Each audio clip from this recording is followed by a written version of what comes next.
कैसे हो सभी लोग, ठीक हो? चलो आज हम लोग नया टॉपिक शुरू करते हैं हिंदी का, जो कि बहुत ही ज़्यादा महत्वपूर्ण है। आपके अलग अलग कंपटीशन के एग्ज़ामों में बहुत सारे प्रश्न पूछे जाते हैं यहाँ से। अभी आपका वीडियो का एग्ज़ाम हुआ है, वहाँ पे भी इस टॉपिक से प्रश्न पूछे गए हैं। बीएड का एग्ज़ाम होता है, वहाँ पे भी इस टॉपिक से प्रश्न पूछे जाते हैं। बीपीएससी का पेपर देने जाओ, जो बिहार पीसीएस, अभी बिहार पीसीएस का एग्ज़ाम होने वाला है, अभी नोटिफिकेशन आया हुआ है, वहाँ पे भी यहाँ से प्रश्न बहुत सारे पूछे जाते हैं। आप उत्तर प्रदेश के पीसीएस का एग्ज़ाम देने जाओ, वहाँ पे भी ये सारे प्रश्न पूछे जाते हैं। तो इस दृष्टिकोण से अगर हम देखें तो ये जो टॉपिक आपका है ये बहुत ही ज़्यादा महत्वपूर्ण है। तो चलिए बिना विलंब किए जल्दी इसको समझ लेते हैं और बहुत आसान भाषा में समझने का प्रयास करेंगे, ठीक है? अब बहुत सारे उदाहरणों के माध्यम से एग्जाम्पल्स दे देकर मैं समझाने का प्रयास करूंगा। तो चलिए हम लोग पढ़ते हैं। अब संधि जो शब्द है, संधि हमारे हिंदी व्याकरण में जो संधि हम पढ़ते हैं, संधि का जो अर्थ होता है, संधि का जो अर्थ होता है वो होता है मेल, या फिर हम कहते हैं संयोग। मेल कहिए या संयोग कहिए, है ना?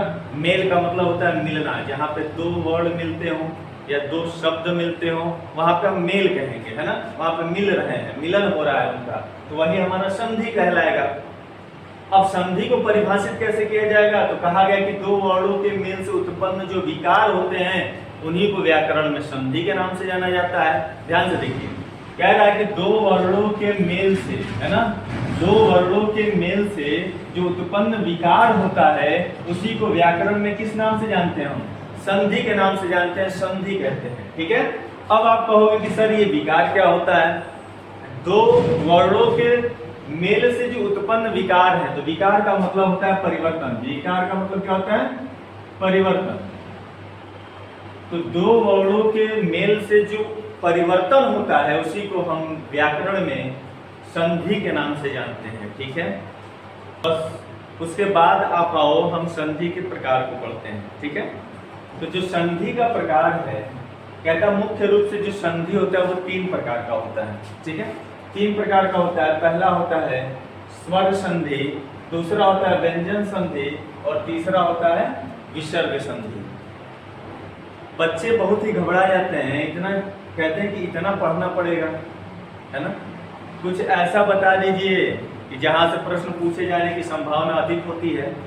तो मैं आपकी जानकारी के लिए बता देता हूँ कि अगर ये तीनों संधियाँ आती हैं आपके सामने, तो इन तीनों में सबसे जो महत्वपूर्ण संधि जो हमें पढ़ना होता है, जो एग्जामों में बार बार पूछे जाते हैं प्रश्न जहाँ से, तो मैं आपको बता देना चाहता हूँ कि जो आपका इसमें स्वर संधि दिखाई दे रहा है, ये जो स्वर संधि दिखाई दे रहा है, लगभग यहाँ से आपकी परीक्षाओं में 70 से 75 जो % प्रश्न पूछे जाते हैं वो यहीं से पूछे जाते हैं, ठीक है?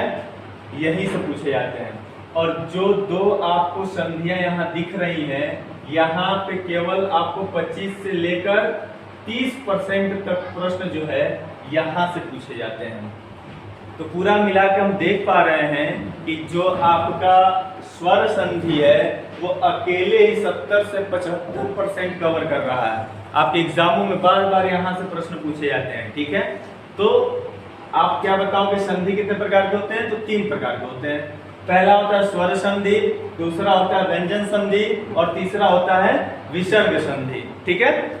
और इसमें जो सबसे महत्वपूर्ण संधि होता है वो कौन सा होता है? तो स्वर संधि होता है। अब कहा जाता है कि जहाँ पे स्वरों का मेल हो, है ना, जहाँ पे स्वरों का मेल होता हो वहां पे हमारा स्वर संधि होगा। अब कैसे होगा हम फिर आगे पढ़ेंगे अभी।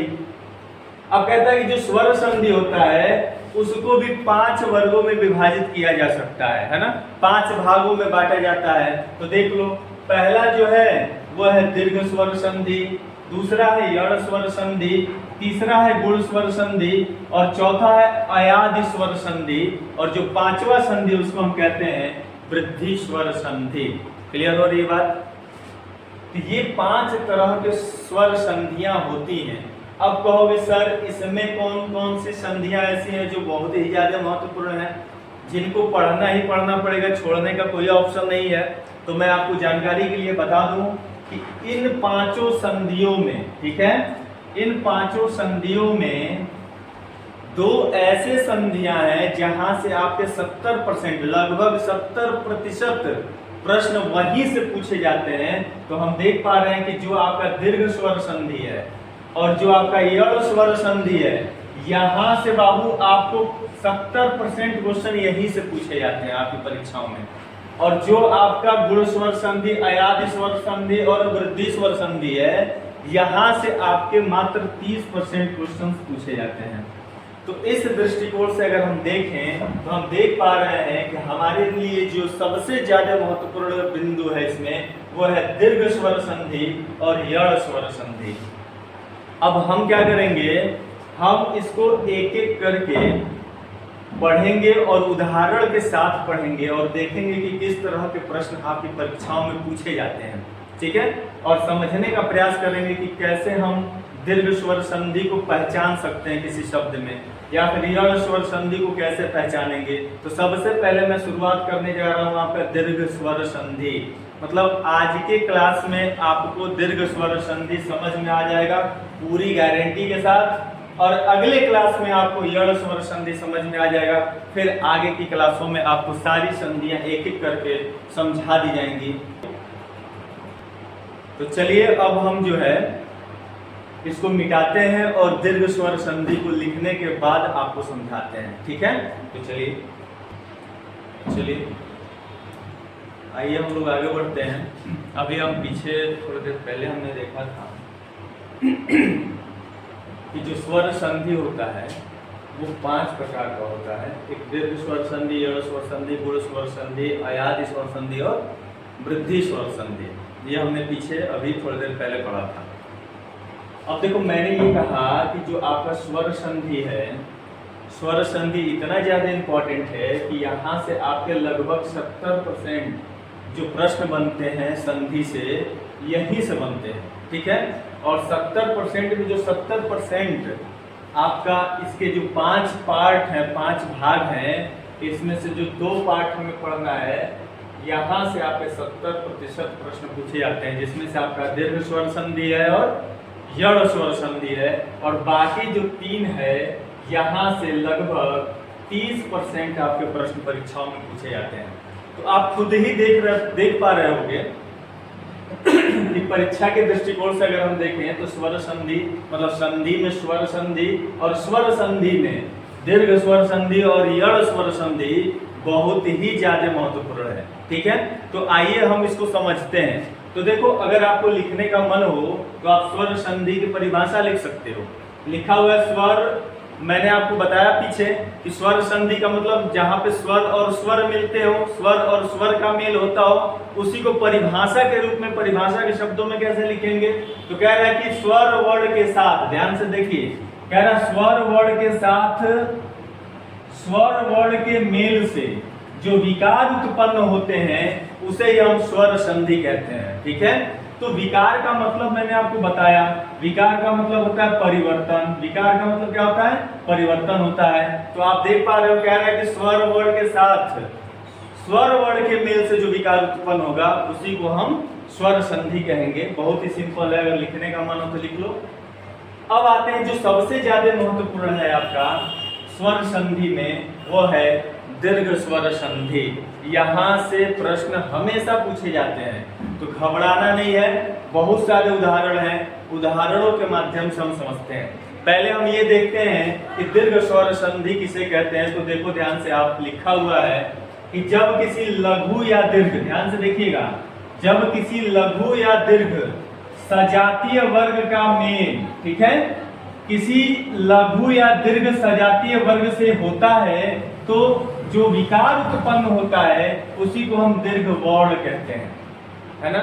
मतलब लघु या दीर्घ सजातीय वर्ग का मेल जो है लघु या दीर्घ सजातीय वर्ग से होता है। इसका मतलब क्या है? आप पढ़े होंगे जो स्वर होते हैं, जो आपके वर्ण होते हैं, वो आपके कितने होते हैं? 11 पढ़े होंगे। अ होता है, आ होता है, ई होता है, बड़ी ई होता है ना, अ आ ई ऊ, है ना, री, फिर ए ओ औ, ये सब होते हैं। तो हम देख पा रहे हैं कि जो सजातीय है, और सजातीय में क्या है? लघु है, दीर्घ है। लघु है और दीर्घ है, मतलब छोटा मात्रा और बड़ा मात्रा। जैसे हम देख पा रहे हैं कि यहाँ पे अ और आ लघु है दीर्घ है, इसका मेल। लघु है दीर्घ है, इसका मेल। ये लघु है दीर्घ है, इसका मेल सजातीय मेल है ना। और री है, अलग है।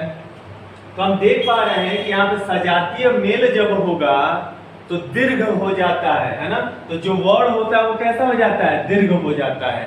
जब ये आपस में मिलेंगे तो हमेशा वर्ण कैसा होगा, दीर्घ होगा। यहाँ पे आ हो जाएगा, यहाँ पे क्या हो जाएगा, बड़ी ई हो जाएगी, यहाँ पे क्या हो जाएगा, बड़ा ऊ हो जाएगा। मतलब जब भी ये आपस में मिलेंगे वहां पे क्या हो जाएगा, वर्ण दीर्घ हो जाएगा। ठीक है, तो बात समझ पा रहे हैं। तो घबराइए नहीं, अभी हम एग्जाम्पल लेंगे, बहुत सारा आपको समझ में आएगा। जैसे आप देख पा रहे हो, कह रहा है कि यहाँ पे कुछ कंडीशंस हैं, जिन कंडीशन को आप अच्छे तरीके से अगर समझ लो तो आपकी परीक्षाओं में 100% ये नंबर दिलाने वाला टॉपिक है। ठीक है, तो घबराना बिल्कुल नहीं है। जैसे एक एक करके मैं समझा रहा हूं, समझने का प्रयास करो।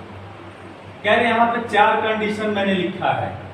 मैंने कहा कि जब अ आ है ना, जब लघु और दीर्घ मिलेगा, चाहे वो अ मिले चाहे आ मिले, ठीक है। आ ये सजातीय है और एक लघु है एक दीर्घ है। तो जब लघु और दीर्घ मिलेगा तो जो आपका वर्ण होगा वो कैसा होगा, दीर्घ होगा। तो यहाँ पे दीर्घ क्या होगा, आ हो जाएगा। और यहाँ पे दीर्घ क्या हो जाएगा, बड़ी ई हो जाएगा।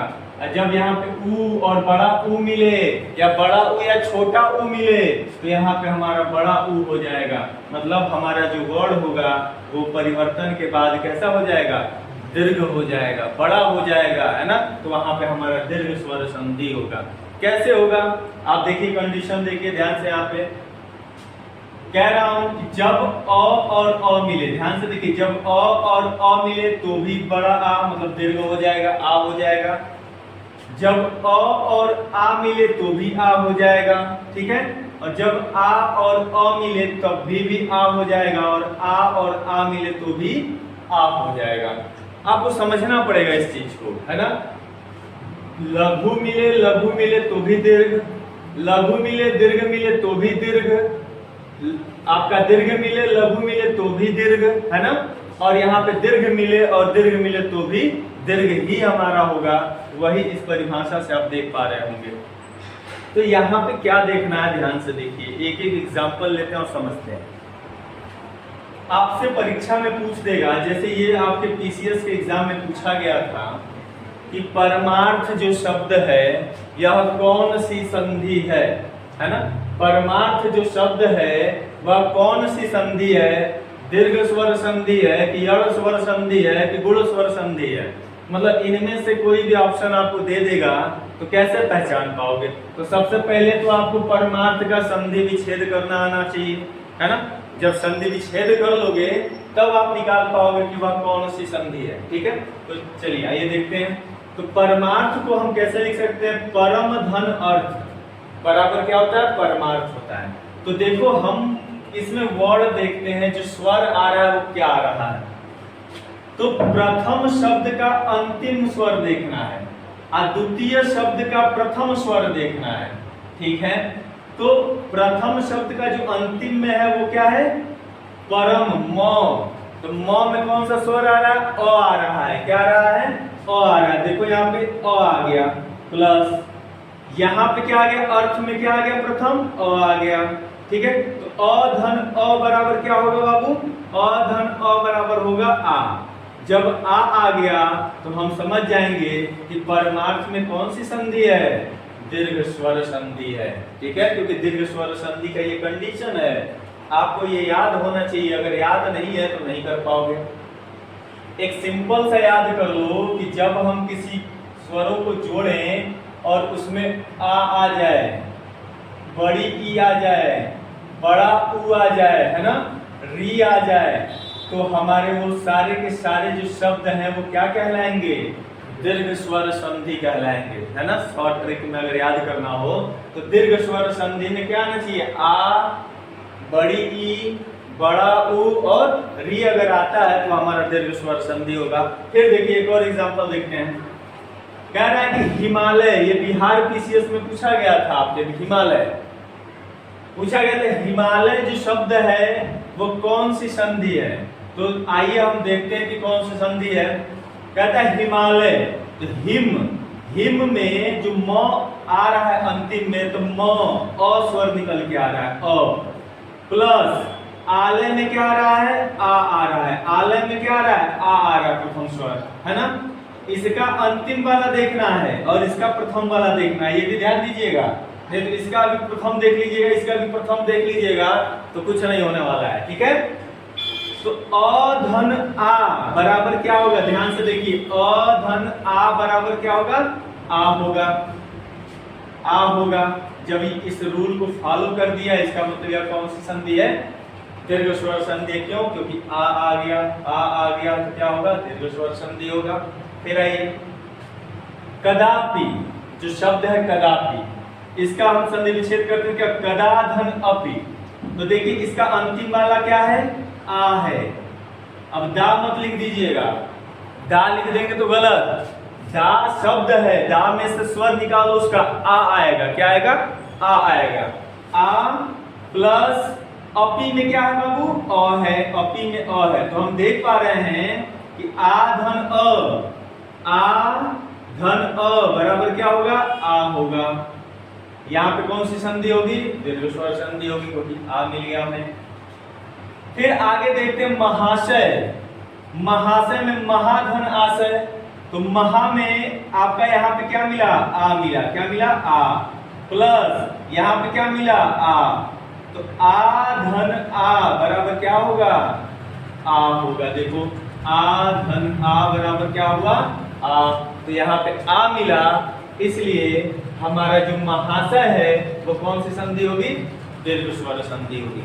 ऐसे हम परीक्षाओं में जब शब्द देता है तो हम देखते हैं स्वर को मिलाकर, स्वरों को मेल करा के देखते हैं कि आ रहा है कि नहीं आ रहा है। क्लियर है? तो आप कंडीशन ये चार याद रखिएगा। अ धन अ मिलेगा तो भी आ होगा, अ धन आ मिलेगा तो भी आ होगा, आ धन अ मिलेगा तो भी आ होगा, और दोनों आ मिलेगा तो भी आ होगा। क्लियर है? इस तरह से आप एक बार प्रैक्टिस कर लोगे, हो जाएगा। चलिए आगे बढ़ते हैं। अब आगे कह रहा है कि जैसे आप अगर इसको समझ लिए होंगे तो आपको ये बिल्कुल आसानी से समझ में आएगा। जिस तरह से यहाँ पे अ धन अ बराबर आ बड़ा हुआ, उसी तरह से ई मिलके बड़ी ई हो गया।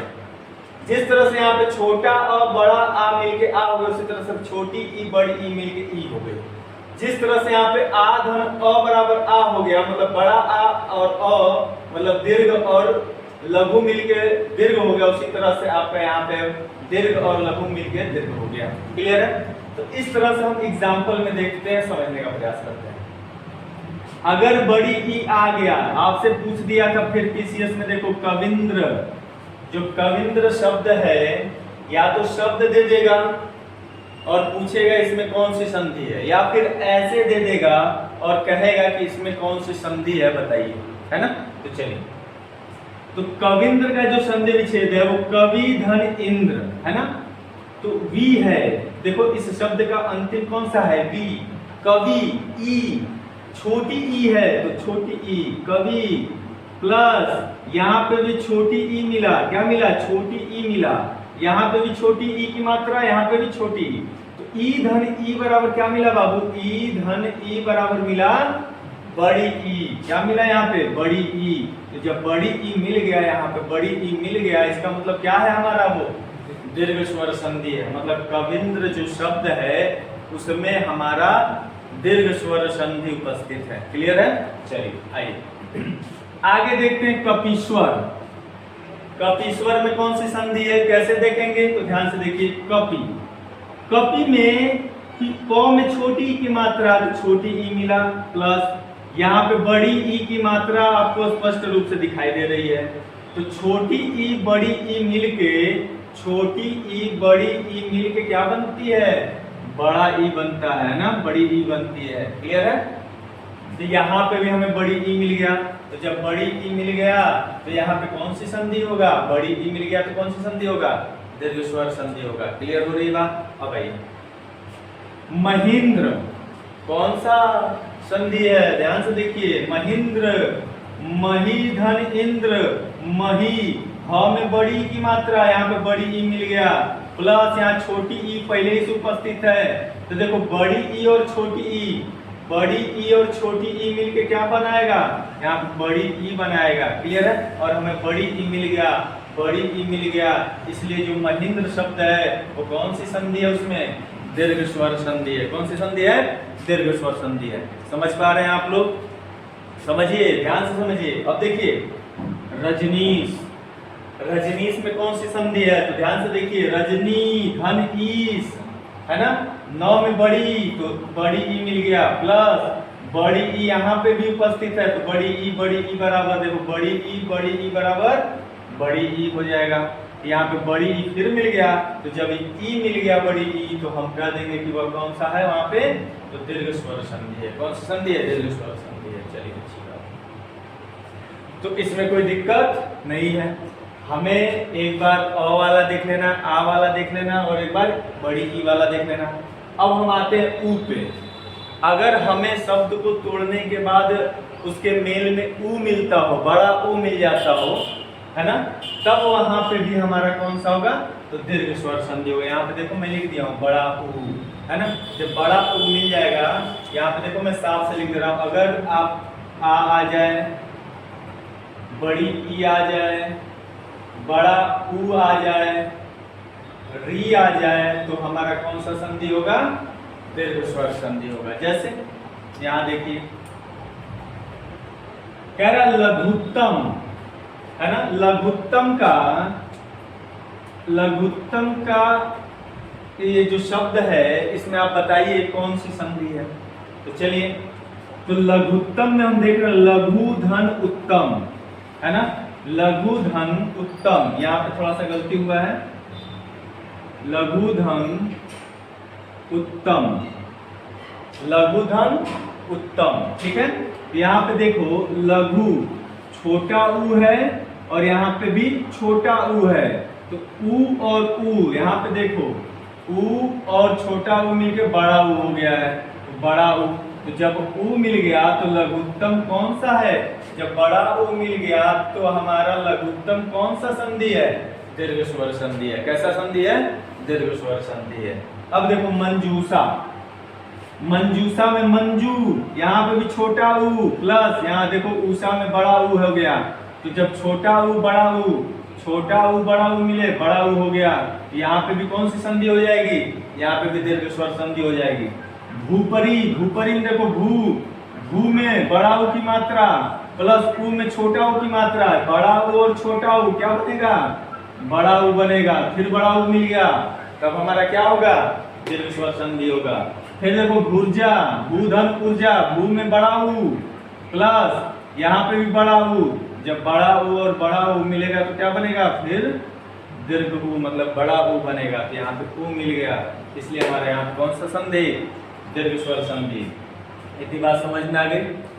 अब देखिए लास्ट में देख लेते हैं री, है ना, जब री और री, ऋषि वाला जो री है वो मिलता है तो क्या होता है, जैसे मातृ, है ना, जैसे आपके सामने मातृ, माता का ऋण, पितृ मतलब पिता का ऋण, है ना, तो मातृ धन ऋण, मातृ, इसमें भी री है ना, और प्लस इसमें भी री है, तो यहाँ पे री मिल गया, तो जब री मिल जाए तो वहां पे भी हमारा कौन सा होगा, दीर्घ स्वर संधि होगा। पितृ में भी री है और ऋण में भी री है, यहाँ तो क्या मिल गया, फिर री मिल गया, तो ऋषि वाला री मिल जाए तो भी यहाँ पे क्या होगा, हमारा दीर्घ स्वर संधि होगा। क्लियर हो रही है बात? इस तरह से हम देख पा रहे हैं कि दीर्घ स्वर संधि को कैसे हम पहचानेंगे। आपको बस कितना याद रखना है, आपको ये याद रखना है कि दीर्घ स्वर संधि मतलब आ, बड़ी ई, बड़ा ऊ और री अगर आते हैं आपको जोड़ना, अगर ये आता है आपको जोड़ना, अगर जोड़ने के बाद ये मिल जाते हैं तो आप समझ लीजिएगा कि वहां पे दीर्घ स्वर संधि उपस्थित है। ठीक है, और कैसे जोड़ना है, जैसे हिम में अ स्वर है, क्या है, अ है, म मत लिख दीजिएगा, अ है, आलय में आ है, अ धन अ आ बराबर आ हो गया, दीर्घ हो गया, तब हमारा जो है दीर्घ स्वर संधि होगा। इस तरह से हम संधियों को पहचानते हैं और यहाँ से बहुत सारे प्रश्न आपकी परीक्षाओं में पूछे जाते हैं। अगर आपको लिखना है तो लिख लीजिए, स्क्रीनशॉट ले लीजिए अच्छे से और इसको अच्छे से कॉपी पे आप लिख लीजिए और एक एक चीज़ को आपको समझ में आया हो तो वीडियो को लाइक कीजिए, शेयर कीजिए और सब्सक्राइब कीजिए। बहुत बहुत धन्यवाद।